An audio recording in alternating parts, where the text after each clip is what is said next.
Alright, now let's talk about something that sucks. 2006's Automaton Transfusion.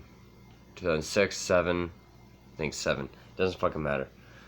This movie is a piece of shit.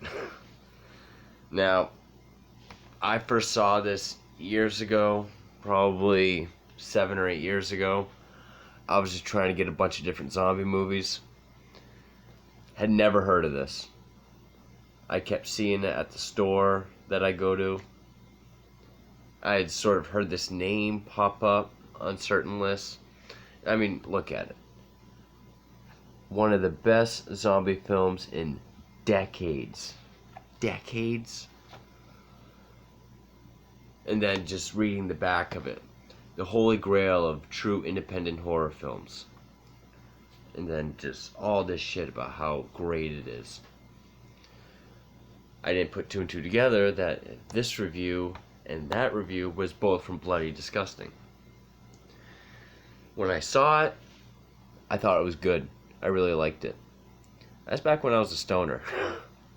Not saying anything bad about stoners, but I tried watching it again within the last couple of years. I couldn't make 10-15 minutes into it. I was like, fuck this. I can't. Because this movie, I guess it was made for $30,000. Then I read somewhere it was made for less than 15. Either way, Clerks was made for $27,000. And Clerks looks like a Christopher Nolan film compared to this. This movie is just... oh, it's fucking bad. I just got done watching it about a half hour ago. And I'm already forgetting it. And the thing is, this movie's 75 minutes. It's just it's an hour and a quarter. And it felt like it dragged on. There was one point I checked to see how much longer was left. It was like 13 minutes. And it went on for fucking ever.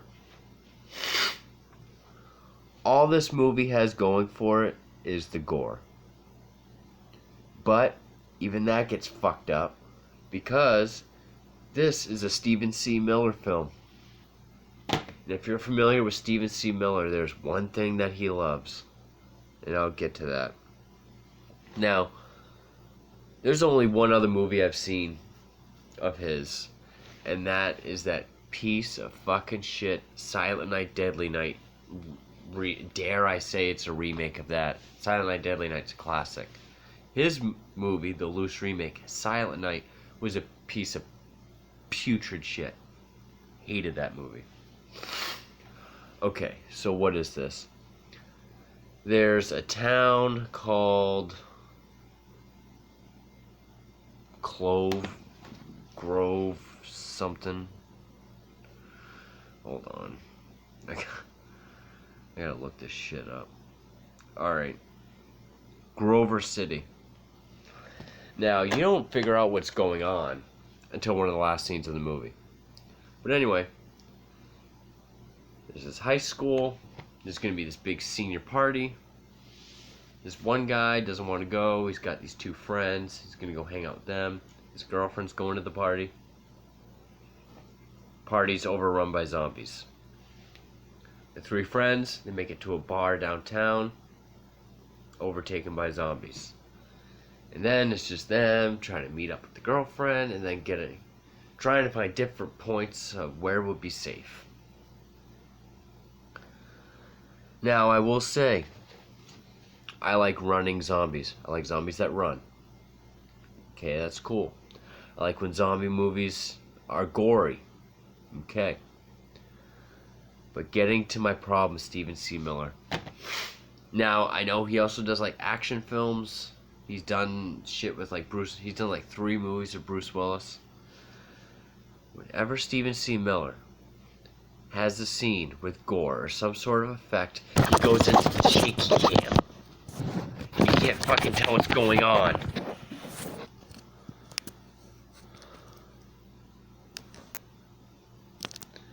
It's kind of frustrating. Example. There's one part when a zombie shows up at the party. I guess this chick is pregnant. Punches her in the stomach rips out the baby and starts eating it. I only knew he was doing that because she's able to scream, "My baby." But the camera is going through all this Shaky-Cam shit. You can never tell what's going on. Every single time there's a zombie attack, someone gets killed, or whatever, goes in fucking Shaky-Cam. His Silent Night remake did the same thing. The only scene I remember was when that bratty little bitchy 12-year-old girl gets cattle prodded to death.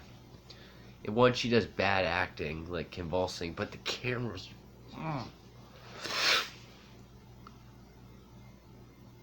This movie's so fucking forgettable. And just the pacing. I know bitching about a movie that's 75 minutes, bitching about the pacing is kind of... what's the word I'm looking for? Spoiled. But it's not just that. It's okay. So we've established that zombies are somehow... They've shown a couple. Okay. The three friends are on, not just on the road, they're on the fucking highway.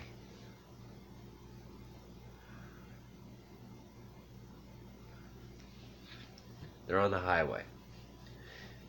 One friend even makes a point. He's like, "How long have we been driving?" One of them says about 45 minutes. He's like, "I haven't seen a single car in either direction." And then they make a big point where it's like, "Look what time it is." They all look at each other. Then they look at the time. It's 5:30, rush hour. Then they get to the bar where they're going. And I mean, there's like typical apocalypse setting.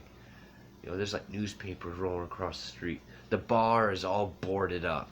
It's just like, so we're supposed to believe a full evacuation or overtaking by zombies has gone on maybe over the course of a day, maybe over the course of an hour. Really? A better movie? I mean, 28 days later, I can still watch that and I can still believe that London has been evacuated in 4 weeks. And that Cillian Murphy's the only person left. When I watch that, I can buy it. I buy that movie. That's my favorite zombie movie. People are going to give me shit because it's infected, not zombies. To me, they're zombies. Originally, this was going to be the beginning to a trilogy. Yeah, Stephen C. Miller wanted to do 3 of these fucking things. Of course, that never materialized. I don't think he's ever going to finish it. And you know what the shitty thing is? This is now the second time I've finished this movie. Back then, I was like, what an ending. What a way to end it. I can't wait to see what happens. Most of the time I was watching this, I was drifting in and out. I was responding to comments on YouTube. I was commenting to my friends' channels. I was talking to Mike at Mike's Collectible Madness. I was getting more entertainment talking to him through comments than watching this. So maybe I missed some shit. But the last 10-15 minutes, you know, when we get the story. Okay, so they make it to the school. All that's, you know, the guy, his girlfriend, the one friend that's left, they make it to the school. His other friend gets killed. There's somewhere downstairs in the school, and there's a guy in all camo, smoking a cigar. He's the janitor. Come to find out, he's also in the military. Gives us the story. In the 70s, the military was they came up with this thing so they could reanimate the dead, try to control them, and fight our wars. But they were unstable, they couldn't be controlled, so they put away the whole thing. And I guess this town, this Grove City or whatever, was like where it was stationed. And for like 30 years they had experiments testing on these zombies. The lead character's dad, Mortician, he was the lead guy in the experiment. So we're just... So this guy's, like, been living under the school the whole time. Oh, because that's how the film opens. Film opens with, like, this facility. And I'm guessing it's the kid's dad. I don't remember. And a zombie attack. So that's how zombies get out. One guy from Dread Central said that this was... I want to get his exact quote because it was pretty spot on.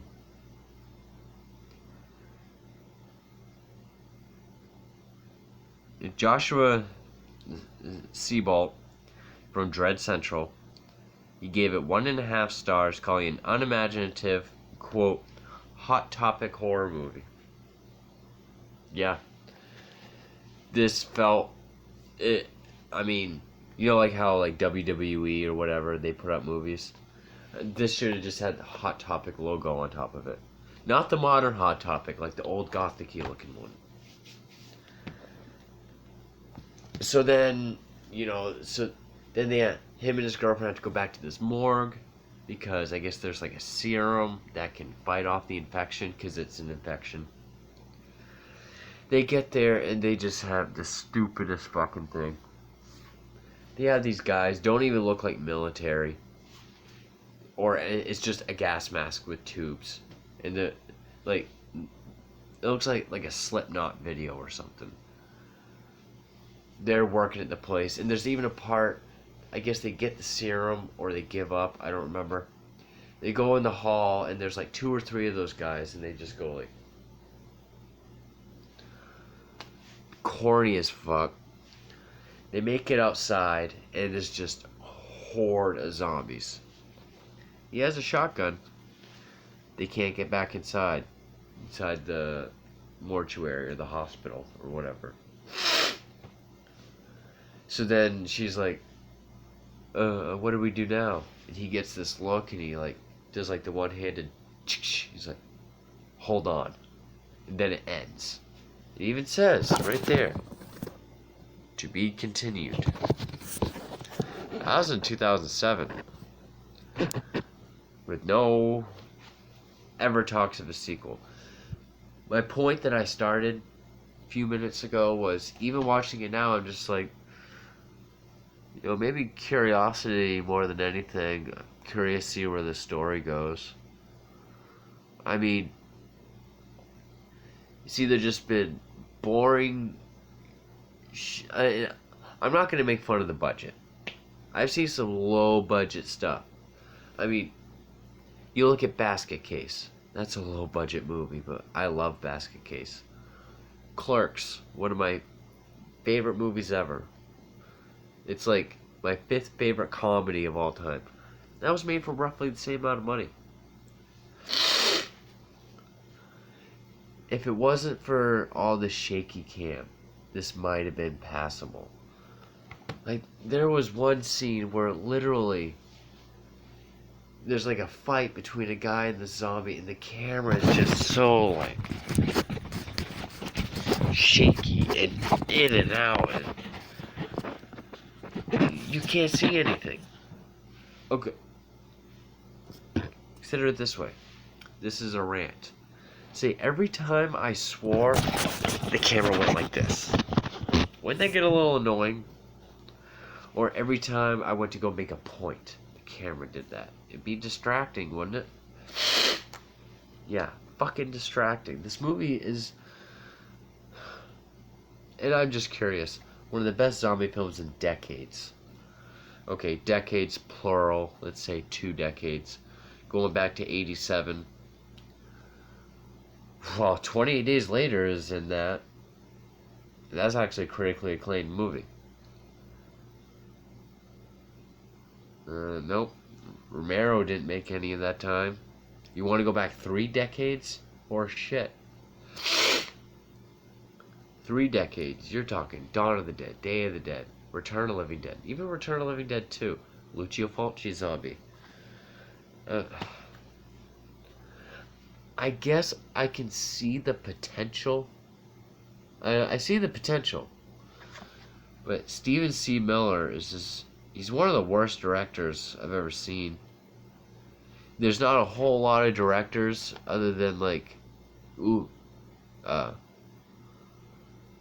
Uwe Lamel or Uwe Boll. That like when I see their names, I'm just like, I don't know, might pass on that. Steven C. Miller's gonna be another one. Just featuring the leanest, meanest, fastest zombies ever filmed. I'm sorry, but even Zack Snyder's Dawn of the Dead. How? That was 2004. That movie did running zombies way better. And yeah, that's like a Hollywood movie. Automaton Transfusion. I got nothing nice to say about this movie. And also, just so you know, the low budget or the effort, there's this one scene. It's outside in the daylight. This girl gets attacked by a group of zombies. Now, and of course, camera's going all nuts, like it always fucking does. But then when it's done and the zombies part and we just see her laying, it's an aerial shot. Okay? Yeah, some limbs are missing, but what do zombies always do? They go for the insides. And yeah, there's blood everywhere. Her shirt was like ripped, and you can like see her belly. No blood on it. No guts. You couldn't have just gotten like a pile, like just a pile of sausages and just laid them on top of her. I guess this is also supposed to be an homage to zombies film past. Like when they get to the bar, there's this over the top bartender who's just like this like you gotta shoot him in the head. And there was a couple other things that, you know, that was said that's like a direct reference. Oh, like when the army guy, the janitor is giving him the story. The main character's like, zombies. And he's like, zombies are in movies. Zombies don't run. Zombies don't just... You know, I like running zombies. But this movie's plot... I mean, the whole thing about, you know, you get in the car, everything's fine, cool. 45 minutes later to an hour later, you get into town, and it looks like they're in like week 2 or 3 of a zombie apocalypse.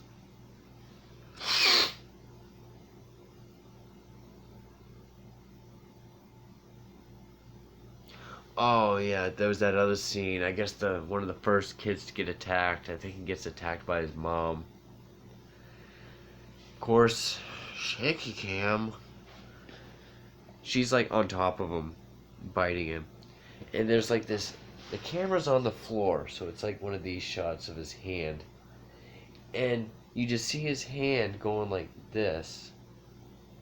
And all we hear is like, oh God, help me. Oh, help, stop, oh God, no. It's like, try to push her off of you. Like, he's literally just like laying there letting it happen. I don't know what else I can say about this movie. It's unrated and undead. Yeah. Well.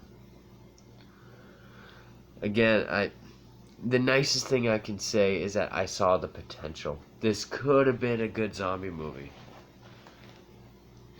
Oh, and you know, the fact of how that one zombie rips the girl's fetus out of her and then eats it.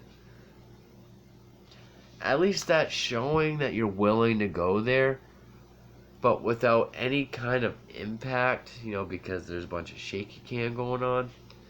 It just looks like a cheap attempt at, you know, shock value. There was one death. There was one death in this that actually kind of had a impact. Can't remember where they are, even who it is, But this girl falls off this second level something and lands head first onto like concrete by a pool. And I mean, the camera's like her view, and then when it hits the ground, there's like blood spurt, and then the camera like looks up and you see her flop over. Like, okay, I kind of felt that. That had impact to it. It's a zombie movie. We should kind of be feeling that when the fucking zombies do it. I mean, is this as bad as The Boogeyman? No, but there's different realms of just shit movies. Boogeyman is just a fucking shitty ass movie. Snuff is a shitty ass movie. This is just low budget with someone who, I don't know. Again, it had potential. This could have been like 28 Days Later, bumped up to 11. Might have been what he was going for, but you know, just with the pacing, an implausible plot where it's just hard to insert yourself into it, where it's just not even overnight, it's just like over lunch, no pun intended, over the course of an afternoon, everything goes to shit. And also, don't pull that to be continued shit unless you're really gonna go through with it. I would have been, because Hatchet didn't do that. Hatchet had a abrupt ending. He planned on making a trilogy, but we didn't know that. There was no to be continued. And I'm actually kind of bummed that I still want to see what happens, but I really got nothing left to say about this. I mean, it's not even a fun title to say. Automaton Transfusion. There was a bunch of other things it could have been. I'm not even going to try to say any. This, again, the gore could have been cool. I mean, the quality of it, I mean, in contrast of like whatever low budget filters they used and the color of the blood, yeah, it's pretty raw looking. But that Shaky-Cam though, like I could have lived with the low budget quality. But Stephen C. Miller's Shaky-Cam, his fucking signature. I swear that's his signature. I haven't seen any of the movies but Silent Night, and Silent Night did the same fucking thing. Shaky-Cam. Yeah, I mean, this movie fell off the face of the earth. Yeah, I mean, a bloody disgusting may have sucked this movie's balls, but yeah, other videos I've seen has been ranted on, and yeah, it's I liked it the first time I saw it. Second time, I was even drinking last time I tried to watch it. Maybe like 15 minutes, I was just like, I can't fucking do this.